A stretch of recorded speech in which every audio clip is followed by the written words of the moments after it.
This is CBC Here and Now.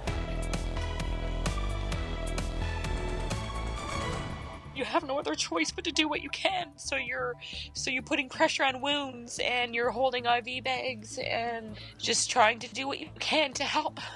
A German bus tour takes a devastating turn. A Corner Brook woman survives a brutal crash, and it's not easy taking her to places and going to activities and stuff like all the other kids can do, and she loves it. It's just going to make life so much easier for her. a race against time. A Labrador woman's plea for her disabled granddaughter. Good evening, I'm Debbie Cooper. And I'm Anthony Germain. Let's get started. A woman originally from Corner Brook is recovering tonight after surviving a major bus crash in Germany. It appears the bus driver veered into oncoming traffic, hitting a truck that was carrying tires. 9 people were seriously injured. We reached Tanya Lasaga in France. I was asleep on the bus, and I woke up to screaming. And when I stood up to see what it was, because I thought we were probably going to hit a deer or something crossing the road, and when I looked, I could see a little white car swerving away from us and our bus gliding over into oncoming traffic lane. And then I seen a transport truck coming towards us, and that was the last second I seen.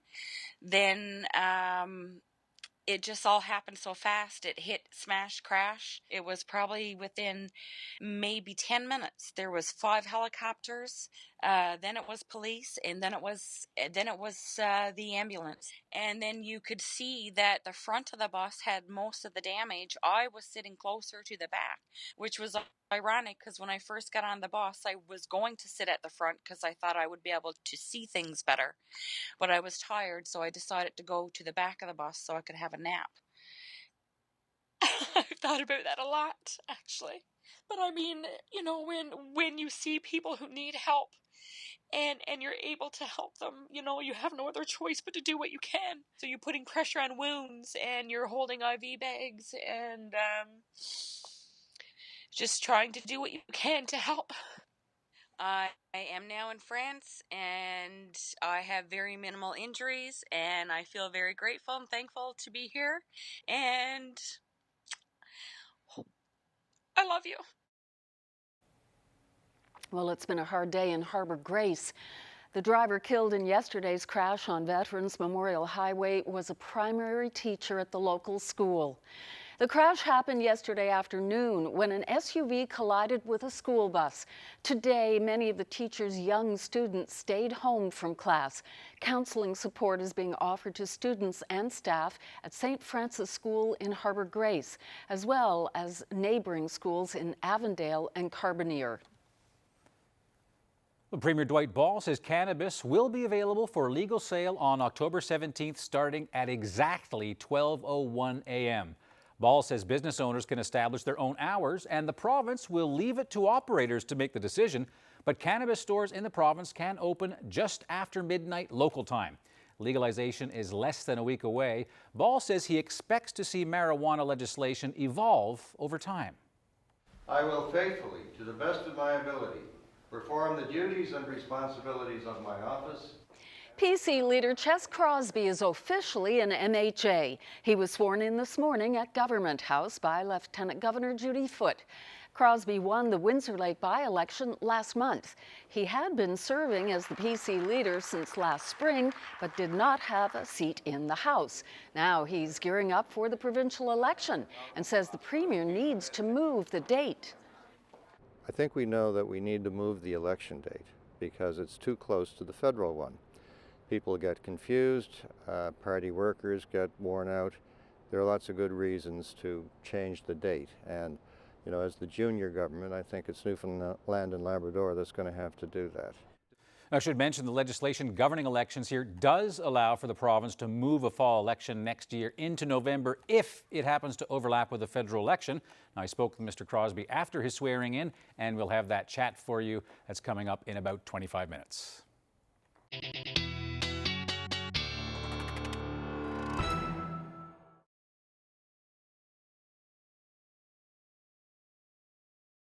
Coming. I was waiting for Sunrise seemed to be delayed, and the rain really came down slow. And Phew! there you are. I made it. I thought I was at the green screen. Well, it's weekend time. No kidding. Yay! But we do have a lot of weather on the way for sure. Lots of rain coming and snow for Labrador. So let's have a look at your weather on the way headlines. So we're going to have a snowy Labrador, a snowfall warning in effect for Labrador, the southeastern portion of Labrador tonight and for tomorrow. And we have a wreck house warning in effect for the wreck house area and lots of heavy rain for the Burin and Avalon Peninsula tonight. The remnants of Tropical Storm Michael gonna pass just south of the island. So we could see up to 70 millimeters of rain in some places. I'll have more details on that. And we're gonna meet our new meteorologist tonight. So that will be coming up a little bit later. She went missing from the house, and forensics didn't even get down there until about a week after she went missing. What happened to Jennifer Hillier-Penny? She vanished from the Northern Peninsula 2 years ago. Now, the CBC's Fifth Estate is investigating her case, and in 10 minutes, I'll talk with the show's host, Mark Kelly, about that investigation. To this story now, a woman Happy Valley Goose Bay is in a race against time to get her disabled granddaughter the help she needs. Sophia Marie has the most severe form of cerebral palsy. Her grandmother is her legal guardian. As Here Now's Jacob Barker reports, the older Sophia gets, the harder it is to get around. A big part of being a grandparent for Rose Coates these days is getting her granddaughter into the vehicle. It takes a lot of extra effort each and every time. I'm on my own. It's just myself and Sophia. 6-year-old Sophia Maria Coates has spastic quadriplegic cerebral palsy. It's a debilitating disease. It affects both of her arms and her legs, and she can't speak. She gets her ways out in her actions, right? Because the words just don't come anymore. Until now, the family's Chevy Equinox has had to do, but the more time that goes by, the harder it is to get Sophia Marie into the vehicle. She's growing and growing all the time. You see me put her in. You know, I got to duck her head here. She got a couple more inches on her. I ended up putting her down there and trying to lift her up, but with her weight, she's getting heavier. You know, that's going to end up doing more on my body also. And there's sometimes it gets stuck in here. Coates has been approved for a government grant which will cover $25,000 for a new wheelchair-accessible vehicle. Hi, I'm Sophia. Hi, Sophia. But a converted Dodge Caravan would cost about $57,000, something she wants desperately to help get her granddaughter around. It's just going to make life so much easier for her. On top of the $25,000, she has about $8,000 more from fundraising. I've set up with GoFundMe. I've got letters brought around to a lot of businesses around town. And I'm just hoping for the best. I got a long way to go. Coates says she has until February to raise the rest of the money to buy a new van, or the grant could be forfeited. Jacob Barker, CBC News, Happy Valley Goose Bay. Well, the wait is over and hockey has returned to Mile 1 Center in St. John's. The Newfoundland Growlers play their first ever game tonight. I'm live at Mile 1. I'll be telling you all about it. That story's coming up.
Well, it's weather time, and look who's here.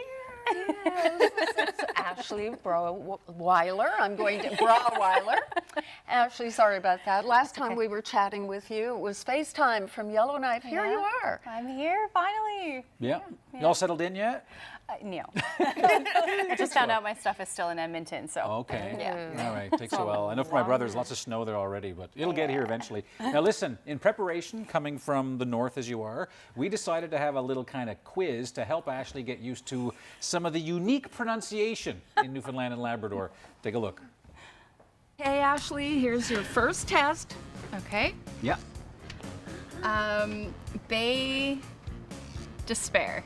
Oh. Yeah. Okay. I sense Google Learning. was used here. Give this a whirl. Galtoy. No, that was Galtus. All right, Ashley, here's another reveal. That's your clue. Catalina. Oh, so close. That's what I did. I'm still getting mail. You will get mail. Yeah. Okay. And it is? Catalina. Catalina. Yeah. So you guys got me a couple times. Yeah. I just came from the north. Pretty hard pronunciations in some cases. Ah, piece of cake. Won't be that hard. Okay. Come on.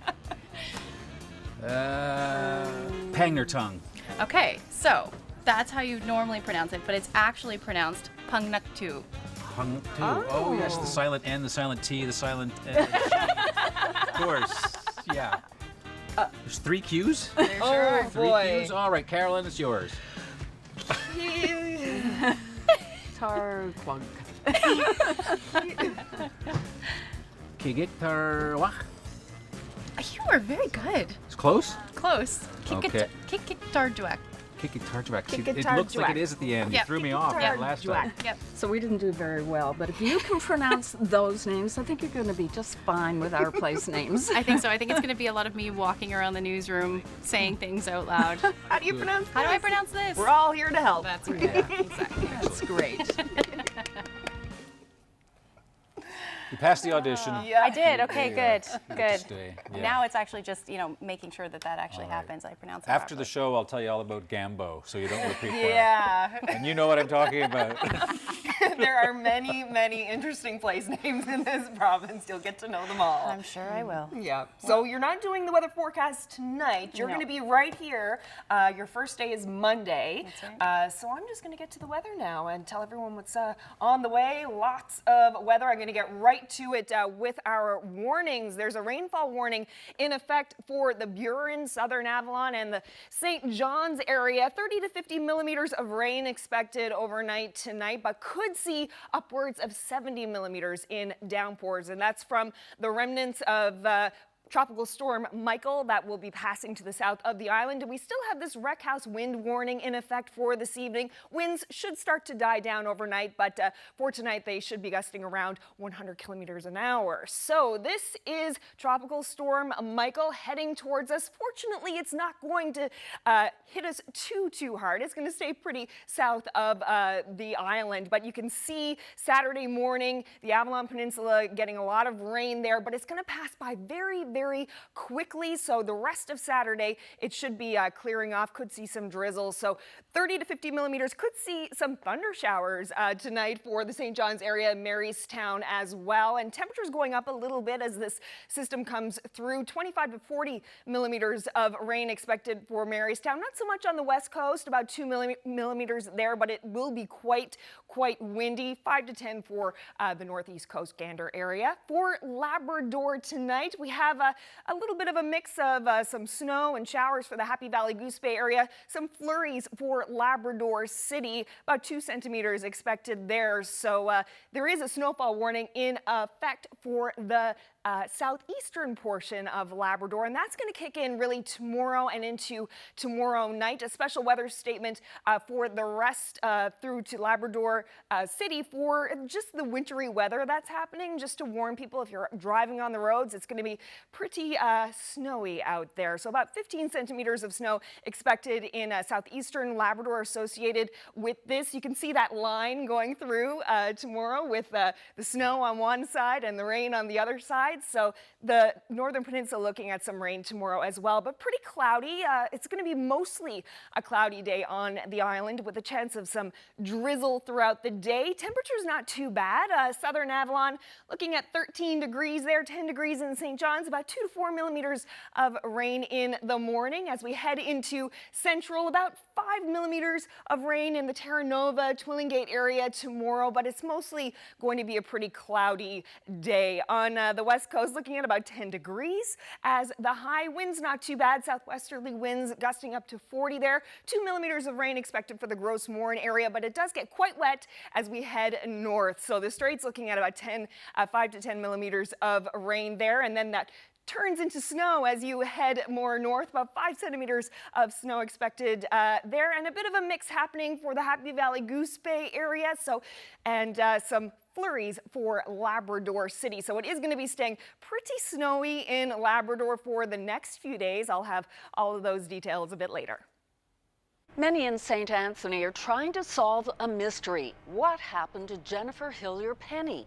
She disappeared without a trace from her estranged husband's home in the Northern Peninsula almost 2 years ago. Since then, there have been no named suspects, no arrests, and no answers. The CBC's The Fifth Estate returns to the air on a new night this season, and this Sunday, they investigate the disappearance of Jennifer Hillier-Penny. Mark Kelly from The Fifth Estate joins us now. So Mark, remind us about this story.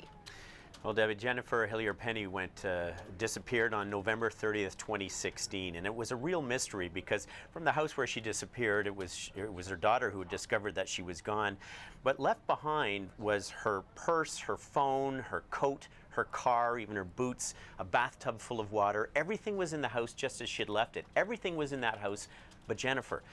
And since then, the family has been left wondering what happened. The police were there to investigate, but in that time, as you mentioned in the intro, there's been no evidence that's been made public. There's been no suspects that have been named and no arrests. It's a real mystery, and we wanted to take a closer look at that mystery. So how did your team come upon this story? Well, we were contacted actually by a member of Jennifer's extended family here in Ontario who reached out to us in the summer and said we should take a look at this case. And once we started looking at it and seeing all the layers, it really caught our interest. And we felt that this was something in the public's interest to be able to get a harder look at the investigation itself. I mean, Jennifer's disappearance is a mystery, but we wanted to take a harder look at what was going on around the days before and after her disappearance, what was going on in her personal life, and how did the police actually handle that disappearance. How is it, or why is it, that the family feel this is all at a standstill?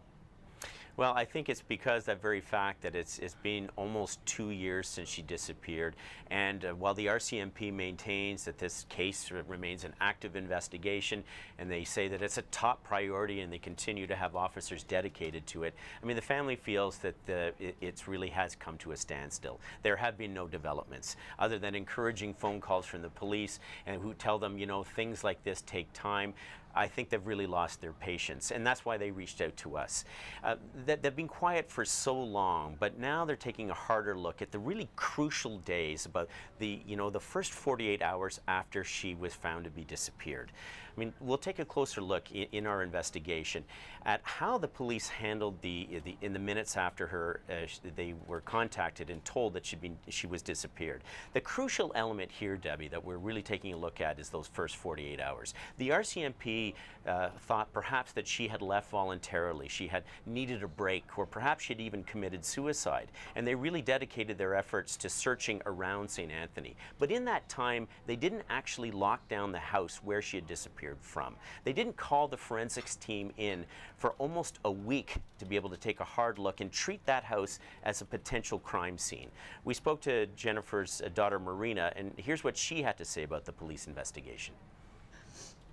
She went missing from the house, and forensics didn't even get down there until about a week after she went missing, and there was, I'm gonna say, up to maybe 100 different people in and out through the house between cops and friends and family. So I mean, how are you gonna sort through fingerprints in a house with so many fingerprints?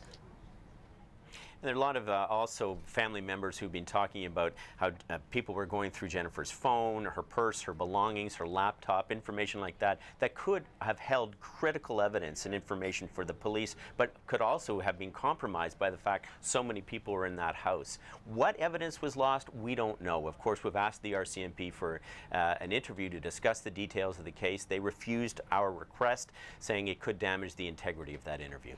So, Mark, what has your team learned in your investigation? Well, we've also learned a lot about what was going on in Jennifer's private life, her personal life, in the days leading up to her disappearance. She was living in fear.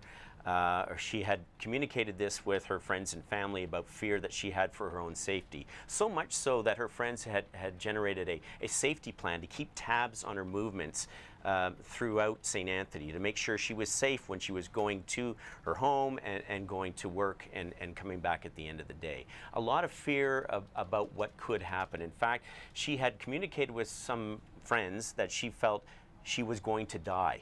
Now, this is very ominous as we're looking for potential suspects, and all of this information was in fact conveyed to the RCMP, and yet for days they were treating perhaps that she had simply left town on a break. What has happened to Jennifer Hillier-Penny? Well, that's the mystery that we're digging into. This is part one of our investigation. Part two will be coming next week on the Fifth Estate. Thanks so much. That's our Mark Kelly, and we will be looking for your investigation this Sunday. It's called Finding Jennifer. It is on Sunday night. The Fifth Estate premieres at a new time. Watch it at 9:30 Newfoundland time on CBC television. The leader of the Tories in this province has a seat in the House of Assembly. Coming up, I'm going to talk to Ches Crosby about the future of politics in Newfoundland and Labrador.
Welcome back to Here and Now. As you saw earlier in the show, big political news. Ches Crosby has a seat in the House. The Tories have a leader in the House of Assembly. Congratulations.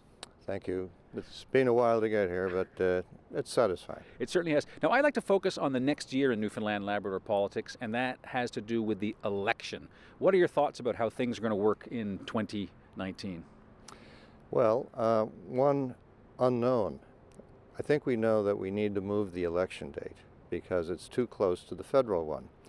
People get confused, party workers get worn out. There are lots of good reasons to change the date. And, you know, as the junior government, I think it's Newfoundland and Labrador that's going to have to do that. Does that mean it's going to have to happen earlier? That's one option. And, you know, where that lands, we're just going to have to see. But you're asking me about election preparedness, and we have to be prepared for an election as early as 6 months from now. And will you be ready? Can you be ready? Well, you know, you just have to be, don't you? There's no option. You have to be ready. You can almost see the Liberal strategy from 100 miles away. You have the Muskrat Falls inquiry happening right now. It seems as though they try to hang this albatross around your neck at every opportunity. What's the strategy to counteract that, this constant reminder to voters that your party is responsible for Muskrat Falls? Well, you know, I think it's going to work with the general public the way it worked with voters on the doorsteps in Windsor Lake. I'm saying to people that I'm focused on the future, and they're saying to me, that's where you want to focus. We want you to focus on the future and how to navigate our way through what seems to be a fair degree of mess that we've got ourselves in with muskrat. Voters are way less impressed with and interested in how we got here. Premier Ball portrays himself as somebody who was almost a harsh critic of Muskrat Falls when he looks back in time. What's your assessment of Premier Ball's position on Muskrat Falls from the beginning to where we are now? Well, I think he's vacillated in the earlier days as to whether he supported it or not. Ultimately, the Liberals did vote against a private member's resolution brought by the Premier Dunderdale. Those are the facts on the record. When Premier Ball came into office, I think he disappointed many people in not grasping hold of the nettles surrounding Muskrat Falls and projecting to the public and everyone that he was in charge of things. He accepted the CEO of the day, and in fact that gentleman was terminated by an accident more than any design. He just projected that he wasn't in control of the agenda, rather the agenda of Nalcor and the agenda of Muskrat Falls was in control of him. That's where he fell down. All right, Mr. Crosby, good luck. I suspect the next session of the House is going to be very interesting. I look forward to see what you got, what you can show. Well, I hope not to disappoint. All right, all the best. Congratulations. Thank you. Pro hockey has returned to the city of St. John's. The Newfoundland Growlers kick off the ECHL season opener tonight with a game against the Florida Everblades. And you'll see some familiar faces on the ice, including former NHLer Ryan Clough, who's now wearing the head coach's cap. The puck drops at 7, but our Jeremy Eaton's already there. So Jeremy, what's the atmosphere like? Well, the boys are back in town. As you can see, the players are on the ice for their the shoot around before their first ever franchise game. Now, there's been a lot of buzz about this team. As you can see, their nice uniforms, that logo and the name that won over fans, not just here, but all over North America. But more importantly for many is what's underneath those jerseys. Now, earlier today, I stopped by for the team's final practice before their first ever franchise game. The Growlers roster, as you said, Debbie, has lots of homegrown talent, the biggest name being former NHLer Adam Pardy, but he won't be in the lineup tonight. However, head coach Ryan Clough isn't too worried. He told the media earlier today that there's a lot of young, fast talent on this team and that everyone is looking forward to tonight's game.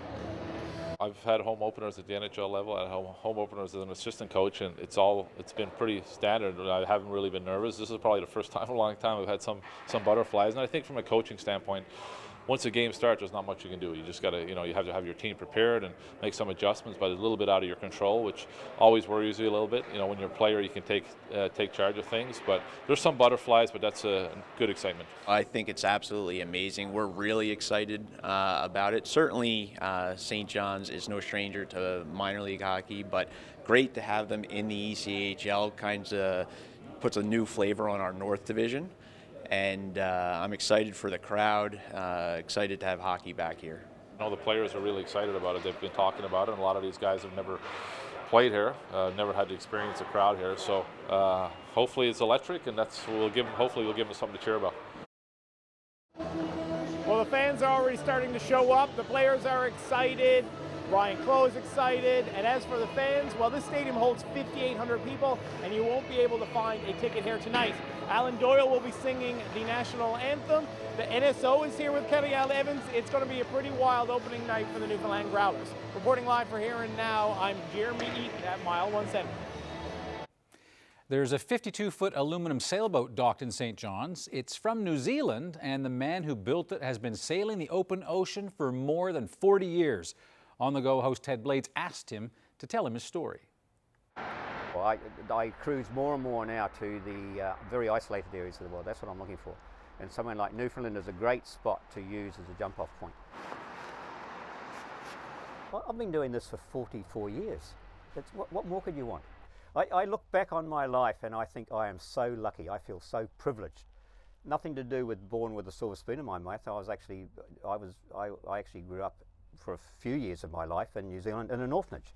And I have been able to run a successful business. What work do you do that you can do from a boat from anywhere on the planet? Boat building.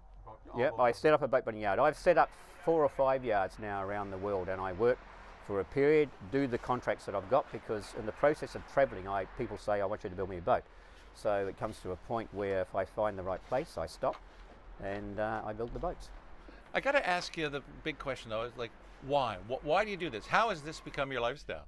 You know what, I'm asking myself that question more and more nowadays. I'm 71, and I really do wonder, why am I doing this? It becomes harder and harder all the time. It's a very stressful way of life. There's a huge amount of work involved in running a boat like this. Most people who can afford a boat like this would have a professional crew on board. But it's what I do. I can't think of anything else. It's one of the most awe-inspiring ways of life. I see areas of the world that other people don't see. I get to live in these areas. I get to learn and meet the people. I learn a bit about the cultures. It's more now, rather than the sightseeing, it's actually more about meeting people. That's become a very important part of it. I mean, I just can't see anything else for me. It's a fantastic way of life. It's a fantastic lifestyle. I just couldn't want more.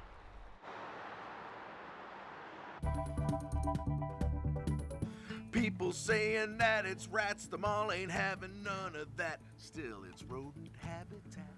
Sean Panting picks on the Avalon Mall. Rockin' with the rodents. That's coming up.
Friday, and that means another installment of the St. John's Morning Show's Panting Under Pressure.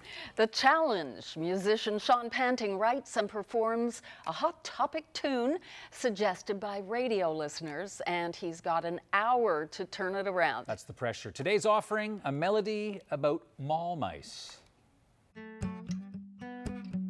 At the mall you can choose, buying clothes and books and shoes.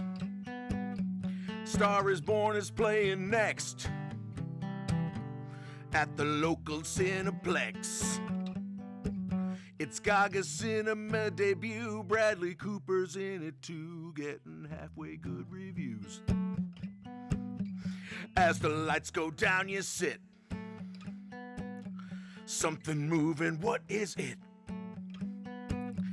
Kinda furry scuttling by, tricky to identify. People saying that it's rats, the mall ain't having none of that. Still, it's rodent habitat.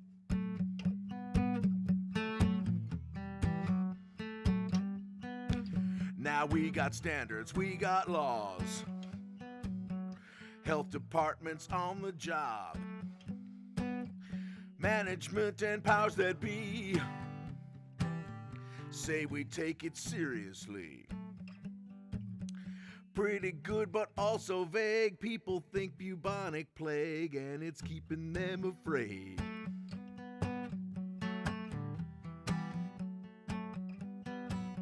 Spider-Man, Avengers 3, rodents saw them all for free. No admission, no sales tax, and no $16 for snacks. Living rent-free in the walls, knows them mice don't got our skull. We got rodents at the mall. Best give PCO a call. Living rent-free in the walls, know them mice don't got our skull. Rodents at the mall. Oh my God. The rodents or the mice have a skull. They have a skull, yeah. They certainly do. And of course, we'll have more from Sean Under Pressure next week. Okay, well, from Cinemice to Royal Church mice, perhaps, a lavish wedding played out today in Britain's Windsor Castle. Princess Eugenie, the daughter of Prince Andrew and Sarah Ferguson, married businessman Jack Brooksbank, her partner of 8 years. And nearly the entire royal family was there, and so was the CBC's Thomas Daigle. At the moment, we don't have that item. We'll try to get that on before the end of Here and Now.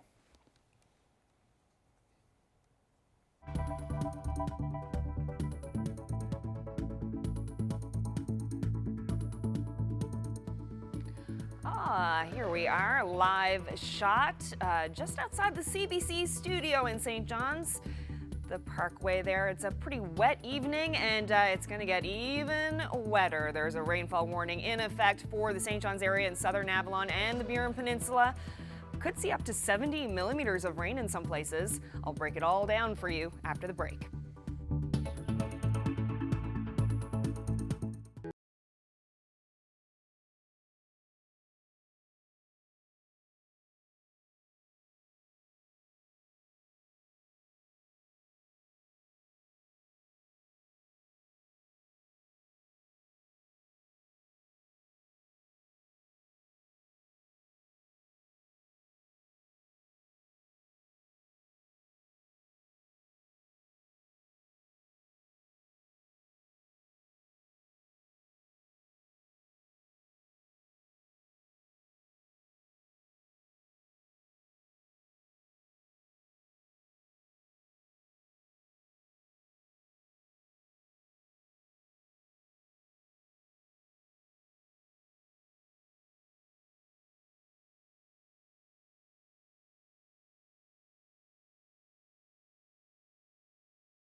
Welcome back, and time for the weather, but first. Yes, we have this cute, I had to show you this picture. This is from Lab West, where of course they're getting lots of snow. Things starting to settle in the area now, but yeah, look at this little girl. This is Chloe, and Ocean Hedge sent this in with the title Snowbeard. That is That's a nice. sweet Santa.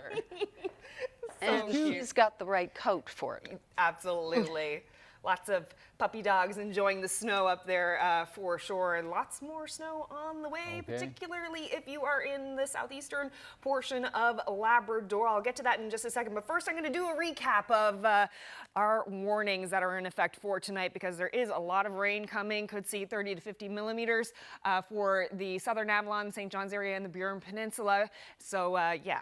70 millimeters in the downpours, 30 to 50 millimeters otherwise, and winds still really strong in the Wreck House area. So gonna go through this for tonight so we can get a real nice close look at how this rain is going to affect the Burin Peninsula and St. John's. Here we are, 2 a.m., so overnight tonight. A lot of people will be asleep when most of this will be coming down. 5 a.m., and you'll see there the heaviest rain coming down, but then it just clears off, and we're in for a mostly cloudy day. So right now, 30 to 50 millimeters of rain in St. John's. Could see more than that in the downpours, but chance of thunder showers as well associated with the system, and 25 to 40 millimeters of rain for Marystown, and it's going to be windy and a bit wet on the west coast. A few flurries for Lab West tonight, and a little bit of a messy mix there for Happy Valley Goose Bay. So we do have this snowfall warning in effect for southeastern Labrador, Eagle River, Red Bay up through to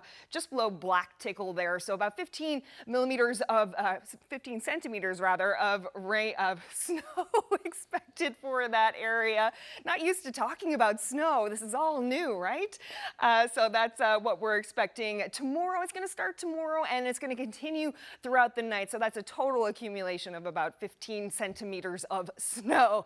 And this is the picture for tomorrow. Very cloudy on the island, some drizzly weather, some showers, a bit more rain there on the northern peninsula there. St. Anthony is going to have a bit more of a wet day. 2 millimeters of rain on the west coast, 2 to 4 in the east, 5 millimeters for central areas. But temperature's not too bad, 15 degrees for Marystown tomorrow. So that's pretty mild, I'd say, for this time of year. For Labrador, the snow continues. About 5 centimeters of snow in the southeastern portion to start, but then that will continue on through the evening. And 5 millimeters of rain and also some snow over higher terrain for the Happy Valley Goose Bay area. So as we get into Saturday night and Sunday, this is the picture. The snow continues in southeastern Labrador, so it's going to be a very snowy weekend in that area. Looking at some showers on the west coast of the island and a chance of showers for St. John's and the Avalon Peninsula. Temperatures staying in the double digits in the east. They're 10 degrees, but around the freezing mark for Labrador tomorrow, or rather on Sunday. And Sunday night into Monday, this is what we're looking at. Things are fairly clear on the island. A chance of some showers there and a chance of some flurries for Labrador. Sun and cloud for the east and central, and 10 degrees. And that's your forecast. Back to you guys. Well, while you're still warm in your bed during the early morning hours, Memorial University's cross-country running team is outside training.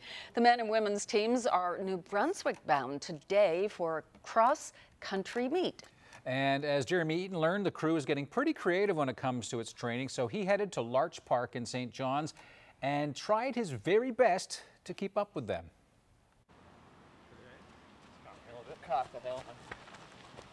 Team has been a rebuild team. We spent the last year or so rebuilding the cross-country team. You know, kids graduate from school, and in any sport you then have to rebuild a team.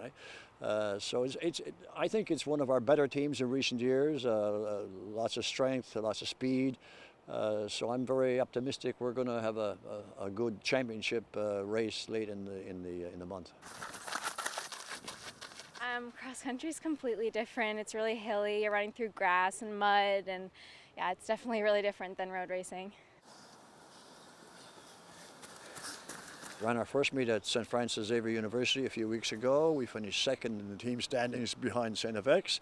We had 3 men in the top 10, and very pleased about that. On the women's side, again, they're not quite the same depth as we have on the men's side, but they're improving, they're getting better, and I think by the end of the season they're going to be even more competitive. Can't say about other universities, but it seems pretty good here. Some of our former prominent athletes, like Dr. Peter Baisley, he was on the team. Dr. Erica Pritchett, who now practices out in BC, she was on the team. So I don't know, maybe there's just the two are amenable to each other. It's a good way to balance time.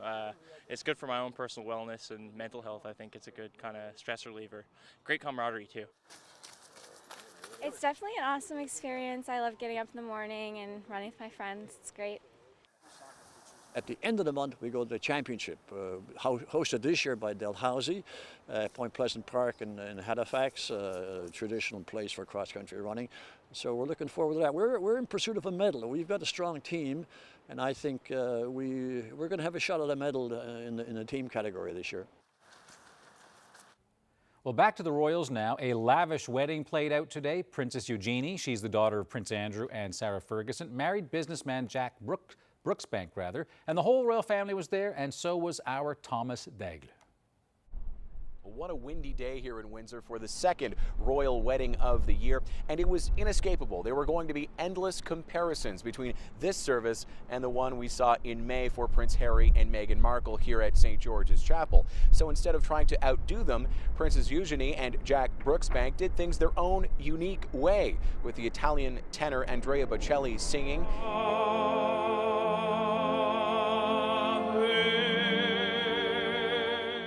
And instead of reading a traditional passage, the bride's sister, Princess Beatrice, delivered a reading from the F. Scott Fitzgerald novel, The Great Gatsby, apparently a passage that reminds Eugenie of Jack. She wore a British-designed dress with an open back at her request to avoid covering up the scars from her back surgery when she was 12, highlighting the charity work she now does for the orthopedic hospital where she underwent that procedure. Most of the royal family was on hand, including the Queen and 97-year-old Prince Philip, who wasn't sure whether he'd be able to make it until today, and William and Kate's children, George and Charlotte, who were part of the service.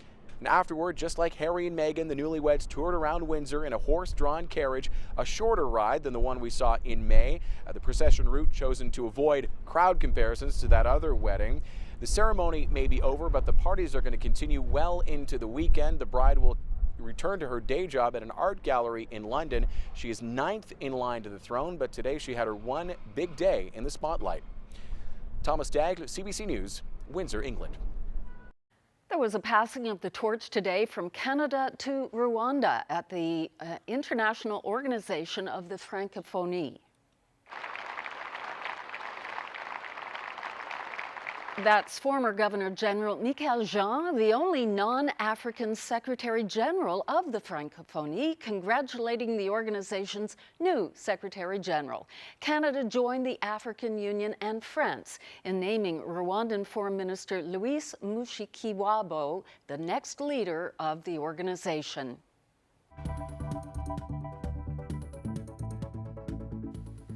Here's a beautiful shot, gorgeous sunrise. Love the color of the canoes there in the foreground. On the water. Kayaks, I believe. Kayaks, sorry. Wow. West Coast? West Coast? Nope. Oh, I'm like 0 for 5 this week. I'll let you know where this was taken after the break. Great place to paddle.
Let's check back in now with our Jeremy Eaton. He's at Mile 1 Center tonight for the big puck drop, of course, the Growlers season opener. A lot of excitement in town.